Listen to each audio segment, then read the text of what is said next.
moving on, Nigeria's crypto trading market is among the largest in Africa, driven by the country's young population facing challenges in accessing dollars for international transactions.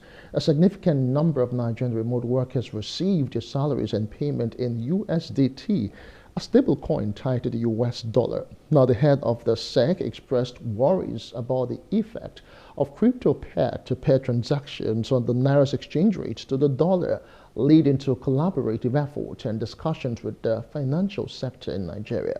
Now, my guest, Nathaniel Luz, is the CEO and co-founder of FlinCap, where he leads the team in creating top-notch financial solutions for businesses. He is also the brain behind Chekwa, a savings and contributions app that follows the order of the traditional Nigerian Ajo system. Before founding his startups, Nathaniel worked with several organizations like Paxful, Dash, and YOLO Group. He authored Digital is the Cash and Bitcoin is Cash, two books that provide comprehensive insight into the innovative solutions offered by cryptocurrency and blockchain in the modern banking industry. He is currently on his third book, Yaba, no be Silicon Valley, which contains a timely message for all startup founders and entrepreneurs in Nigeria. He is a dynamic and inspiring leader who fosters a culture of innovation, collaboration, and excellence within his company. He joins me now to look at this recent development in the cryptoverse. All right, let's talk about Binance's regulatory precedent in Nigeria. With the planned P2P ban, does it mean that P2P crypto trading will not really exist again in Nigeria? Okay, thank you so much for having me on the show today. It's a privilege to come live again. So first off, I think that we are blowing the matter out of proportion. You understand? So let's let's look at the Nigerian banking sector line in line with the crypto sector, right? ATMs, where we go to withdraw money from with our ATM cards, ATMs have been in existence for 57 years globally, and they've been in Nigeria for 35 years. Now, there are regulations as to the installation and usage of ATM machines. You can't just operate any ATM machine outside of those regulations. But look at crypto. Crypto is just 15 years old globally. Every government in the world is still trying to figure out what kind of regulations would work best. Of course, some governments are ahead of some, that is expected. I think what we're seeing here is the Nigerian government and the crypto industry trying to reach a middle ground as to what would be the regulations for this industry. So what the government is saying is, we have released a set of licenses. Until you buy that license, stop operating. That's what the government is saying. And that's actually the logical thing to do. Do you understand? So I don't think that there's any cause for alarm. You understand? But what we now need to get clear is we need the government to clearly state that crypto itself is not a problem in Nigeria, right? Is it possible that people are abusing it? It's affecting the Naira rate. Every technology gets abused. Fire runs a car. If you don't control fire properly, it could become a disaster. You understand what I mean? So anything can be abused if it's not well used, if it's not used within the parameters of the regulations that are set out for it. You understand? So what we now need to do is find that balance that does not hamper innovation and that also doesn't lead to the misuse of the crypto technology. Let me still take you up from where you just stopped, finding that balance. How do you find the balance? Because Nigerians are really, really involved, are invested in cryptocurrency. They're amongst the top 4 in Africa as it is right now. Now, see, today we'll get encouragement from the Securities and Exchange Commission that crypto, is actually going to gain momentum.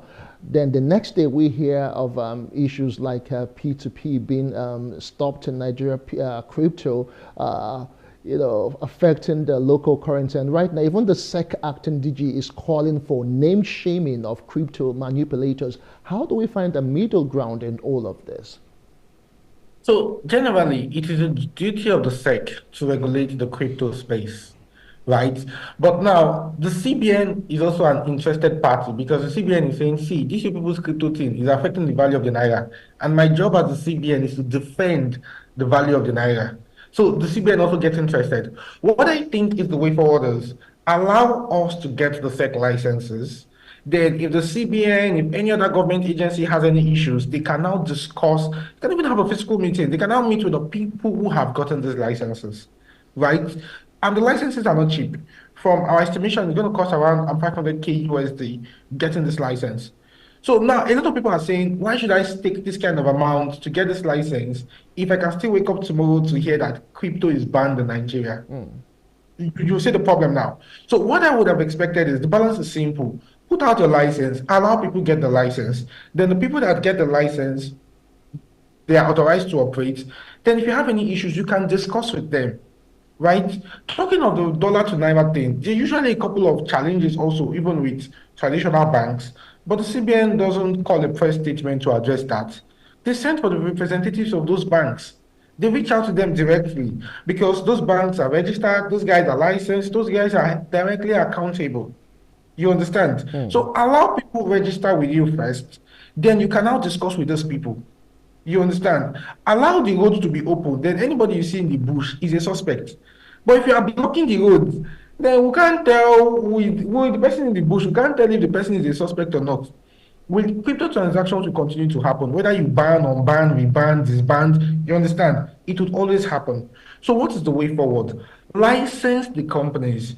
Some companies might not be able to get the license alone. We might see some measures and all of that, but that's normal. Even in banking, we see that. Absolutely did that. Cardoso is doing that again, the whole bank and recapitalization thing. So that's even healthy for an industry. You see mergers and acquisitions, partnerships, and all of that. But the first thing is this: you need to state clearly where you stand. We cannot be hearing the SEC saying, come and pay for my license, and the CBN is saying, if I catch all of you, I will arrest you. So we are saying, what if on the way to the license they catch us? So those are the issues right now.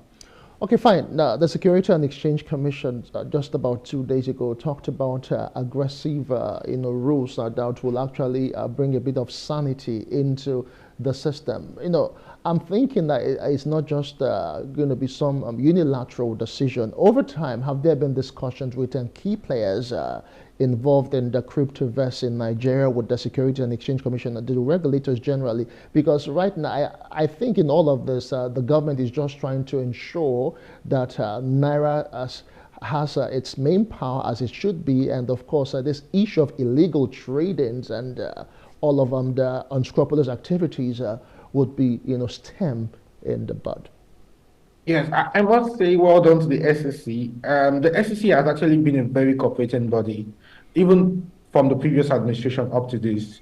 Mr. Timi Agama and his guys, like they've really been a cooperating body, right? What I just think is that we are hearing two people speak to us, so we don't know who to listen to first. So the SEC is saying, you guys get a license. If you don't get this license, you are illegal. Anybody without this license is doing illegal trading, which we will not allow. But the CBN seems to be saying, there's a total ban. So that's where the confusion is, right? That's where the confusion is. But yes, so now what the SEC is trying to do is, we had a meeting on Monday where he spoke, the DG spoke and addressed us and we asked questions. And so we are in active communication with the SEC to trying to find that balance point. But again, I don't want the public to see this like, oh, this is cause for alarm. This is necessary chaos. Every industry passed through this, banks passed through this. Any sector in Nigeria passed through this process, whereby, I'm not talking of crypto itself that is new. The whole crypto thing did not exist 20 years ago. There was no Bitcoin, even 16 years ago, So this is everybody just trying to say, how best do we balance this new innovation? So that's it. Okay, I still need to understand. So, for people who just might be interested in understanding this illegal trading, as we try, if we can just break it down, for us, maybe in late term, because I remember sometime in 2022 when there was this ban by the CBN of on crypto assets. Young Nigerians actually defied the ban and were gambling on risky assets. So, when we talk about illegal trading, what does this really mean? Okay, so what the SEC is trying to say is we have a license out for crypto trading platforms, right? So if you're into that and you don't get the license, what the trading you are doing is illegal. That's what the SEC is trying to say. That anybody who is a crypto exchanger, all crypto exchanges should go and get the license.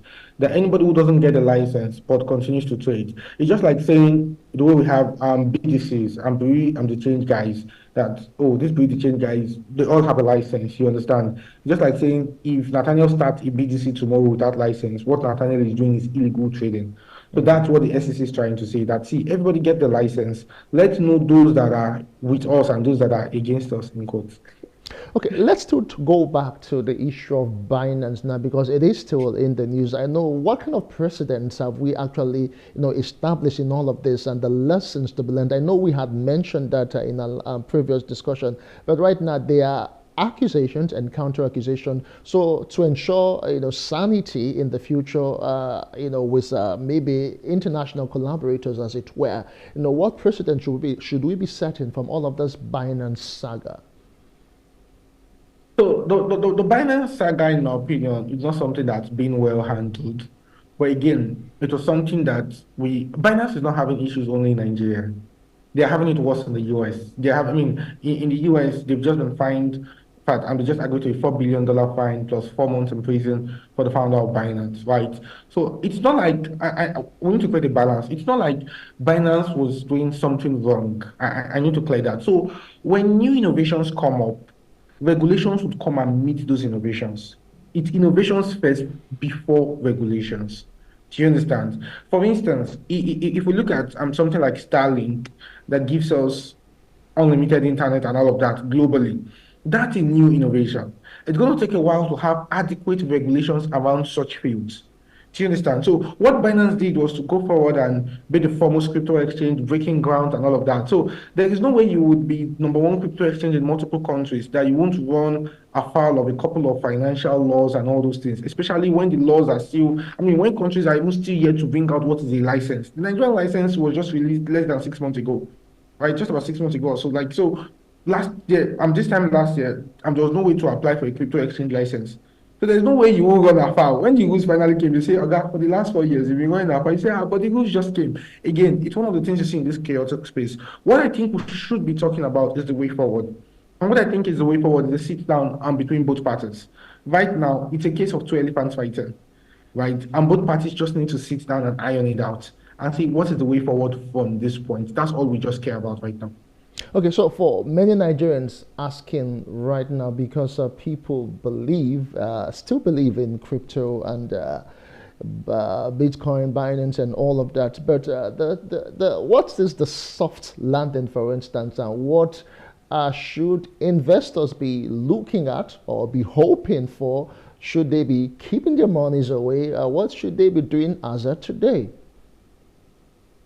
I think this is pure chaos, in my opinion. But I also think that what happens during period of chaos is a wealth transfer, right? It's fine for people to feel, oh, I'm staying out of this industry because we don't even know what's going on. But the people where everything would stabilize, will have regulations. How The whole soon can Binance it stabilize? system. How soon are we looking at? I'm not the SEC chair, I'm not the CBN governor, I'm not the president of the Okay. Federal Republic of Nigeria. But one thing we know is that everything would be steady. Do you understand? See, banks had it rougher than we're currently having it. Hmm. Do you understand? Nigerian banks had it rougher than we're currently having it. So everything is finally going to stabilize and we are going to have winners. And the winners are going to be people who stay through all of this fire. You understand? It's a whole lot, even for us that are startup founders in the industry. You're trying to raise funds, you're trying to employ people, and it's looking like the future of this thing in this country is not really that clear. It's a whole lot. But one thing I keep telling my team is, see, there will be winners at the end of this thing. Do you understand? Okay. So do you want to build all through the chaos and become a champion at the end? So that's what I think people should be doing at this juncture. Okay, so I'm going to crave your indulgence and give some free financial advice as it is right now. You are involved in startups and everything. Now, for someone who is a bit anxious about what's going on in the cryptoverse and they are like, what do I do with my funds? What do I invest in right now? I know fintech, some people are still complaining, here and there. So what should investors, what sector, what area should investors really be playing right now? I think investors generally should be playing in the areas that have more chaos. Mm. The more trouble you see in a place, the more you should be putting your feet into those waters, right? While Nigeria can have a pretty much chaotic regulatory stuff, it's also the reason why, to be honest, it's easier to start a business in Nigeria than in other parts of the world. Mm. It's easier to start. I didn't say it's easier to run a business. It's two different things. Do you understand? But if you really want to just start something, just want to take a risk, this is the best place. Not necessarily the best place to run one, but the best place to start. So I wouldn't say to people, it's chaos. It's going to come, it's going to go. Do you understand? But the most important thing is that Nigeria is the largest black nation on earth. Nigeria is the country that uses crypto most. I'll tell you a stat, I'm just going to shock you. 80% of crypto transactions in Africa are retail. 80% of crypto transactions in Africa are retail. 70% of every crypto transaction less than $1,000 lands in Africa. Do you understand? So, and that shows you the sheer volume of this. Now, imagine what this is going to be in 10 years, All right. in 20 years. So, Okay. it's about looking at the big picture. The big You understand? picture. So, once in a while, we just have to zoom out of all of these small issues and look at the big picture. All right. Is there a future in this thing? You All right. understand? So, that's what I. All right, Nathaniel, we have to go for the sake of time, but then it actually has been a very interesting discussion, clearing all gray areas so Nigerians can actually know what the true picture is and then know, what areas to play. I have been speaking with Nathaniel Luz, as the CEO and co-founder of FlinCap, and we have been looking at cryptocurrency as the nation eyes aggressive rules against illegal trading. Thank you so much, Nathaniel, for being a part of Business Insights for today. Thank you so much, JM Plus TV Africa. It's always a pleasure. All right, and that's the size of the show for today. Let's keep it a date next time. My name is Justin Akadonye. Many thanks for watching.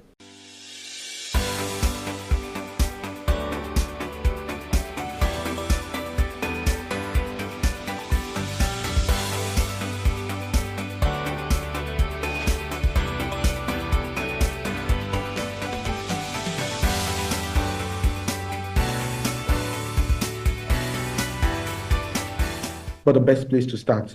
So I wouldn't say to people, I mean, it's chaos. It's going to come. It's going to go. Do you understand? But the most important thing is that Nigeria is the largest black nation on earth. Nigeria is the country that uses crypto most. I'll tell you a stat, I'm just going to shock you. 80% of crypto transactions in Africa are retail.